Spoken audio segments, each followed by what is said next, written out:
In emergency response, we have a phrase called the call of a lifetime. It's the one you're going to remember for the rest of your life. And our search and rescue team started out with the call of a lifetime. Roel Duvlier was part of an emergency response team in New Orleans tasked with recovery operations after Katrina slammed into the Gulf Coast on August 29, 2005.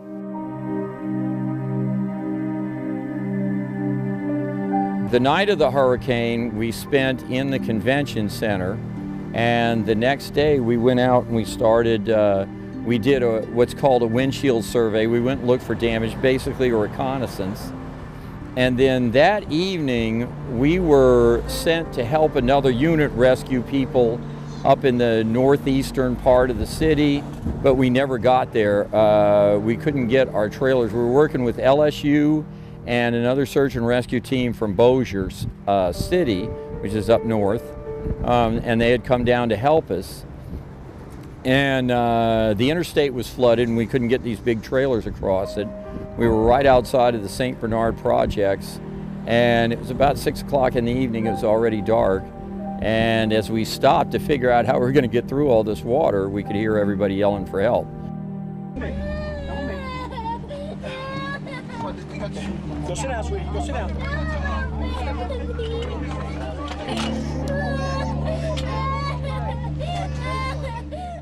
When they couldn't go any further, 30 team members made the quick decision to put boats in the water and rescued about 2,000 people in the area that night.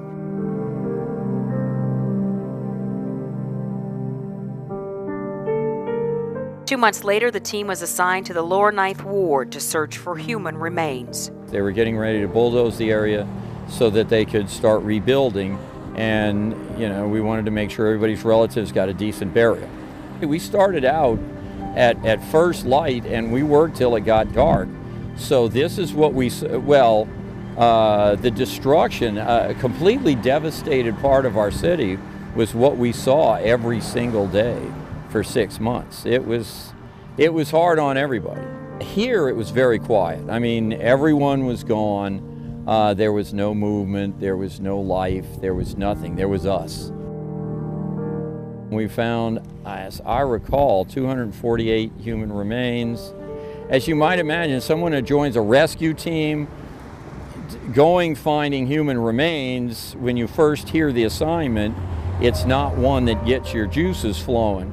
But once we realized these are people's relatives, we understood how important it was. And that's been our outlook ever since. Roel says the federal government was very supportive of their efforts, even providing the team with a chaplain, food trucks, feeding tents, as well as paying everyone's salary. All the logistical support, gasoline, as well as the salaries. We wouldn't have been able to do it without it. He says some of the teams who came to New Orleans to help refused to even accept a paycheck.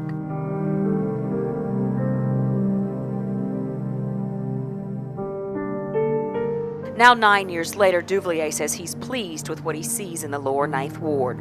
This was one of the poorest sections in the city before the storm, but it was also one of the most vibrant. Before I got on the fire department, I worked EMS. We did a lot of calls around here, but it was a lively place. It was the people were neighbors. They knew each other. They got along for the most part, and they loved this area. And that's who's going to bring it back. They're in the process right now.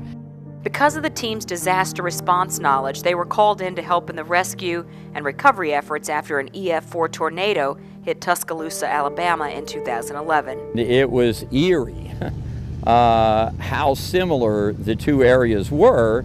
The only real difference was they had a 6 mile by 1 mile area where this was much larger. But the devastation was confined in Tuscaloosa. It doesn't matter how small or how large the call. If somebody that's hurting calls, we're going.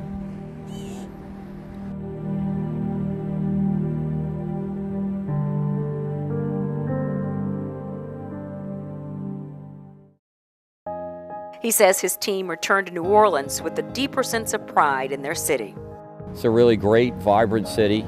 Got a lot of good people in it. and those are the people that keep it going.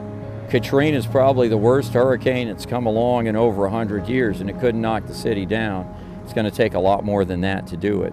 For Soul of the South News, I'm Vicki Newton.